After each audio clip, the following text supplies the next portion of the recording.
être aligné. Je suis sûre que vous avez souvent entendu ce conseil. Qu'est-ce que ça veut dire vraiment et est-ce que c'est possible d'être aligné quand on vit avec une maladie chronique? Qu'est-ce que ça implique? Pourquoi il y a tant de résistance à faire certaines actions? Je vais vous parler de tout ça dans cette vidéo aujourd'hui.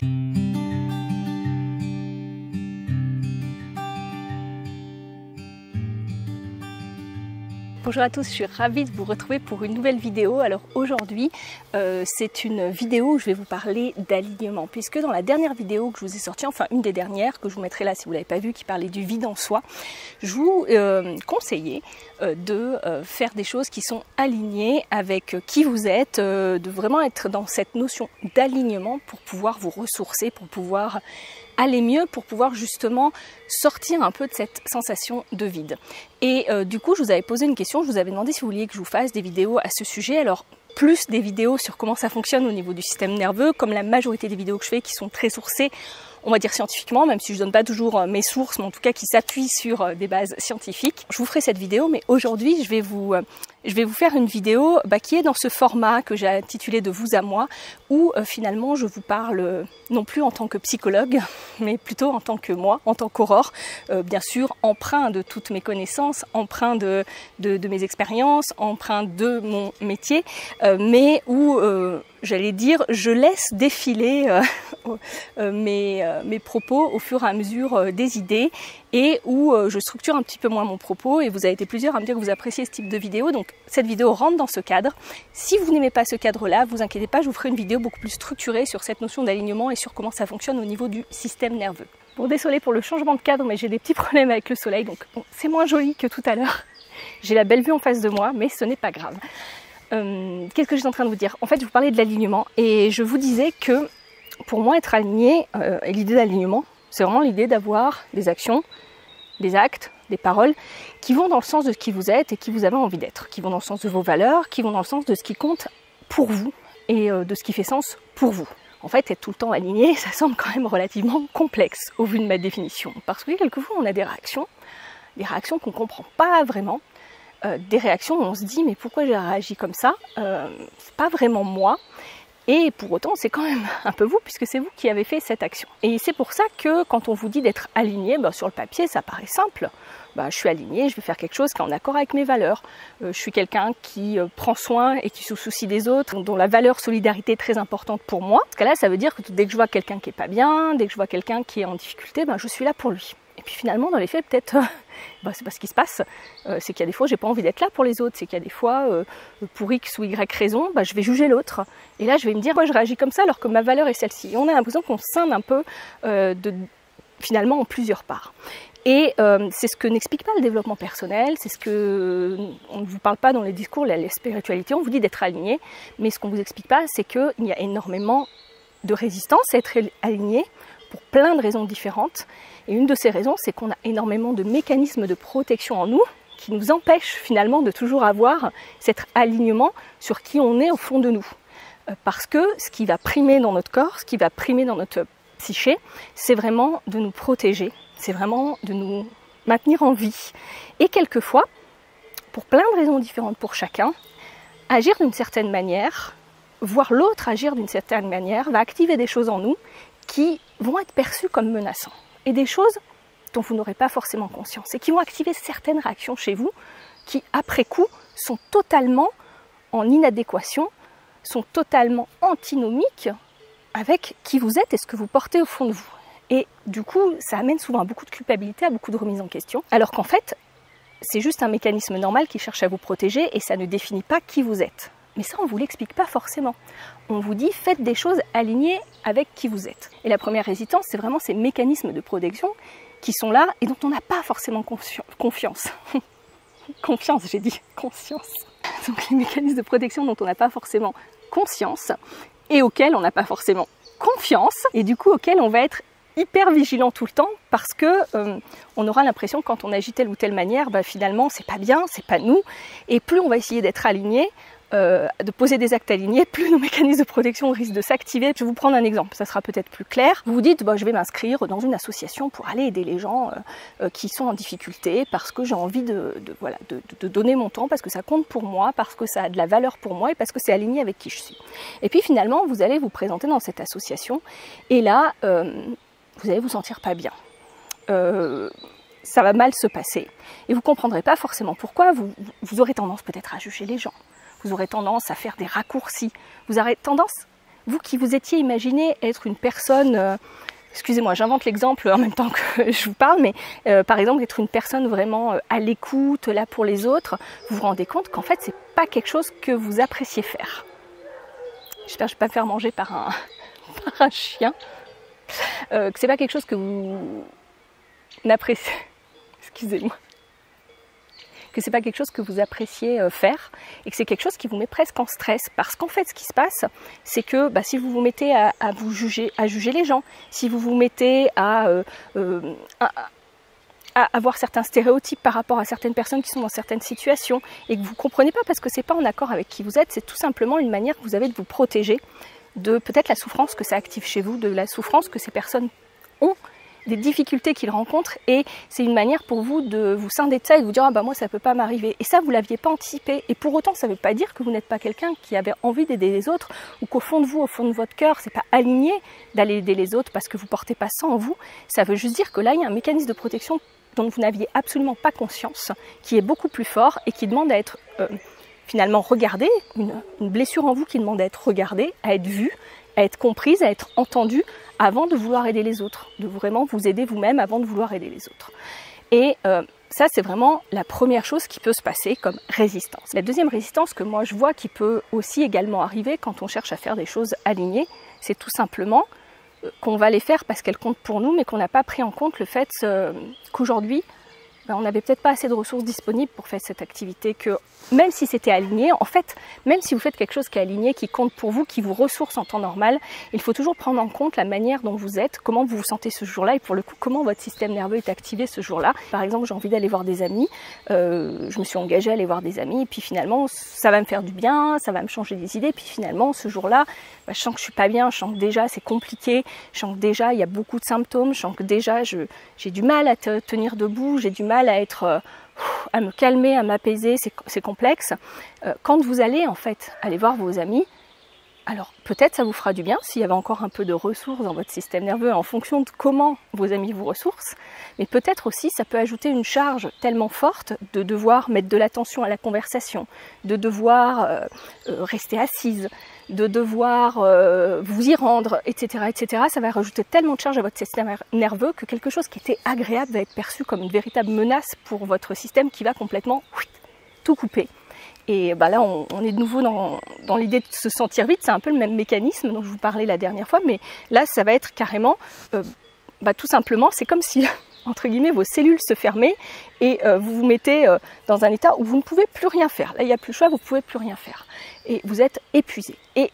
en rentrant chez vous, vous allez dire, je ne comprends pas, parce que normalement, c'est quelque chose qui me fait du bien. Ben oui, mais parce que même si c'est une activité ressource, vous n'avez pas pris en compte initialement où vous en étiez vous ce jour-là. Vous n'avez pas regardé à l'intérieur, fait un point pour vous dire ok, est-ce que c'est ok pour moi ce jour-là? Est-ce que c'est aligné pour moi ce jour-là? Parce que faire des choses alignées, c'est pas quelque chose qui va être toujours la même chose. Ça va dépendre de l'état dans lequel on est, ça va dépendre de ce qui est juste pour soi ce jour-là. Et ça aussi, on n'en parle pas forcément. La troisième chose qui découle de tout ça, et qui est un des grands problèmes, je pense en tout cas, que rencontrent les personnes qui vivent avec des problèmes de santé chronique, c'est de définir ce qui est aligné pour nous. C'est-à-dire qu'en général, pour définir ce qui est aligné pour nous, tout simplement, on définit ce qui compte pour nous, ce qui est en lien avec nos valeurs et ce qui est en lien avec qui on est. Mais quand on vit avec une maladie chronique, quelquefois, ça n'arrive pas à tout le monde, je ne fais pas de généralité, ça dépend de ce que vous vivez, ça dépend comment vous le vivez, ça dépend des ressources que vous avez disponibles, ça dépend de plein de choses. Mais quelquefois, en fait, on est tellement perdu dans ce que j'appelle l'identité de malade, et je vous mettrai une vidéo là-dessus que j'ai fait à ce sujet, qu'on ne sait plus dire qui on est. C'est-à-dire qu'en fait, la maladie, elle prend tellement de place dans la vie, elle est tellement devenue notre vie, c'est-à-dire que les symptômes sont tellement forts tout le temps, qu'en fait, quand on se relie à son corps, on ne sent que les symptômes. Et nos sensations, qui normalement sont des indicateurs de vers où on doit aller, de nos besoins, en fait, nos sensations, on ne sait plus du tout les décoder parce qu'elles n'ont plus aucune logique. Elles sont comme des alertes tout le temps qu'il y a un problème. Et au bout d'un moment, on finit par plus les écouter parce que si on écoute tout le temps ces symptômes, on ne fait plus rien, on reste au lit. Alors on a appris à ne plus écouter, c'est tout à fait normal, mais au final, en se déconnectant par exemple, même si on ne peut pas se déconnecter complètement, c'est une image, hein, mais j'allais dire en se déconnectant, par exemple, vous avez des douleurs chroniques, en se disant je ne vais pas écouter mes douleurs parce que sinon je ne fais plus rien, donc en continuant à agir avec la douleur, eh bien il y a quelque chose qui va se passer aussi, c'est qu'à un moment donné, vous aurez aussi peut-être du mal à pouvoir vous connecter à vos autres sensations et à ce qu'elles veulent vous dire. Et à plus long terme, on peut aussi avoir du mal à se connecter à qui on est parce qu'on ne sait plus qui on est, on ne peut plus faire ce qu'on aime,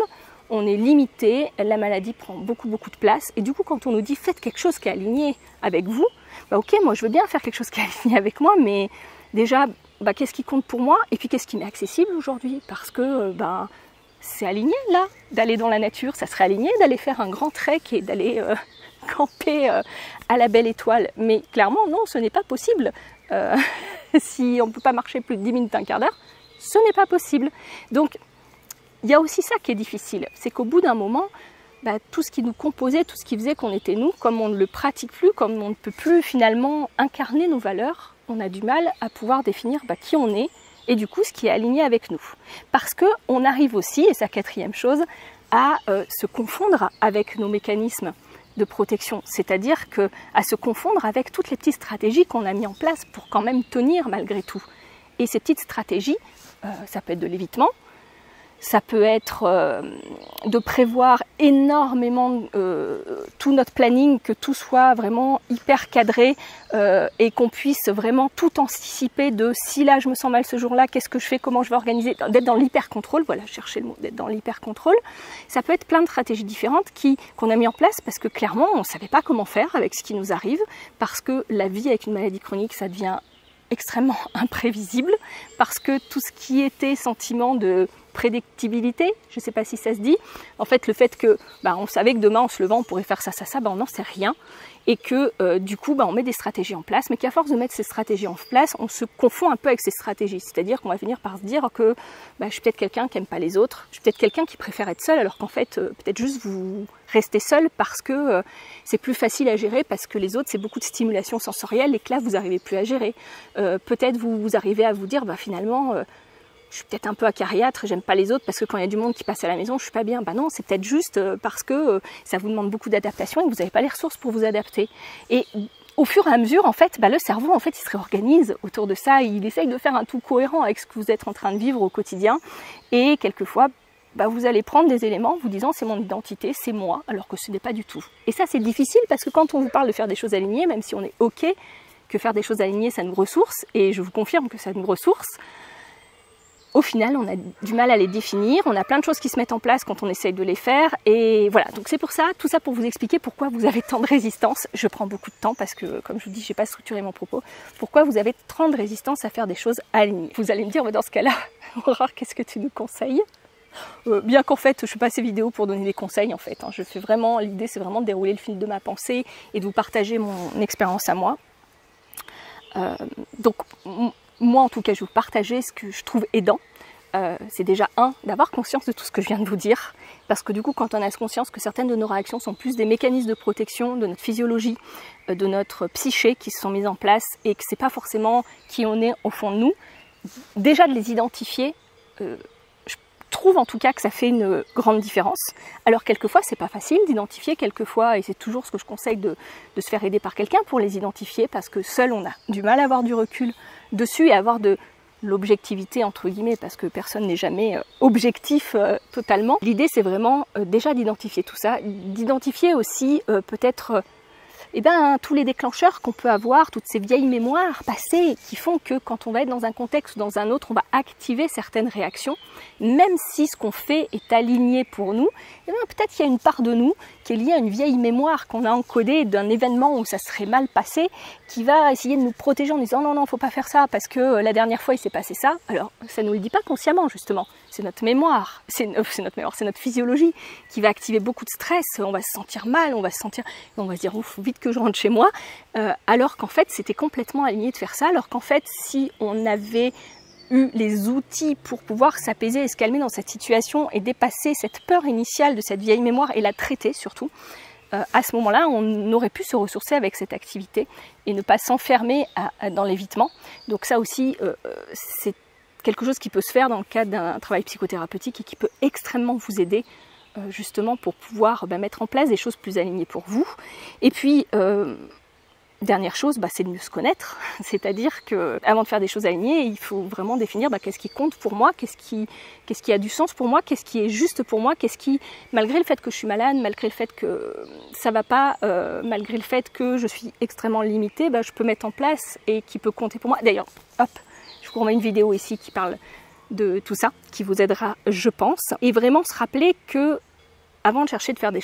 à faire des choses alignées, alors même si je parle beaucoup de ça, de ressources, d'alignement, c'est déjà de savoir comment vous, de manière personnelle, vous pouvez sortir du mode survie qui s'est mis en place, qui fait que vous êtes en manque de ressources tout le temps, qui fait que du coup vous allez avoir du mal à vous projeter, à mettre des choses en place parce que vous êtes dans ce mode survie et je le dis bien, vous n'êtes pas consciemment, c'est-à-dire pareil, je vous mettrai des ressources, si j'ai encore de la place, je vous mettrai une vidéo là-dessus qui explique alors là qui est vraiment plus scientifique, mais qui explique ce qui se passe dans nos cellules quand on est dans ce que j'appelle le mode survie, c'est-à-dire quand nos cellules perçoivent une menace et ce qui se passe